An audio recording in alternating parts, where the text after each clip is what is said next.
Michael Dasmariñas muling nagbalik laban kay Eduardo Esquivel. May kartadang 16 wins, 5 KOs, may 4 na talo. Sa katatapos na laban ni Michael Dasmariñas na ginanap sa Lion Center, Georgetown, binugbog lang niya at knock-out itong si Esquivel. Napanalunan ngayon ni Michael Dasmariñas ang World Boxing Foundation International Featherweight Belt. May kartada ngayon si Michael Dasmariñas na 36 wins, 25 KOs, may 3 talo. Ito nga po yung highlights mga tol at kita naman matindi ang pagkapanalo ni Michael Dasmariñas. Edad 33 na itong si Eduardo Esquivel at galing sa Belize. Magandang comeback fight ito para kay Michael Dasmariñas. Sunod-sunod na ang panalo ni Michael mula nang matalo kay The Monster Naoya Inoue. Nagkaroon siya ng technical draw noong 2021.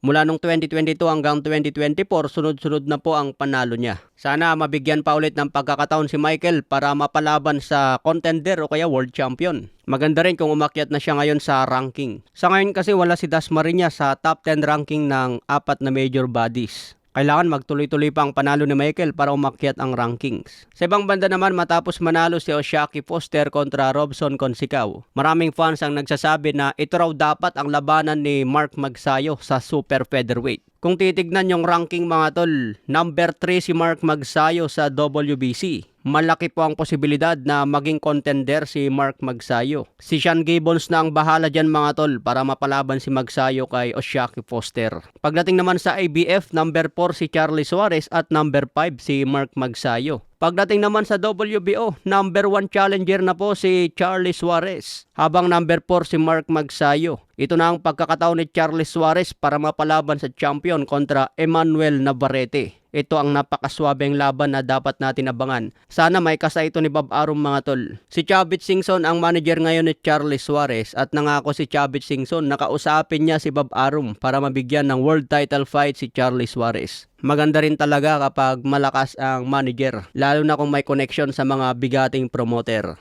Itong dalawa ang malapit ngayon sa world title fight. Si Marlon Tapales naman, siguro magiging champion ulit si Tapales kung ibakante na ni Naoya Inoue ang belt sa super bantamweight. Kaya abangan po natin sila, sana maging world champion pa ang mga pambato natin. Okay mga tol, yan lang muna ang balita natin, hanggang sa muli.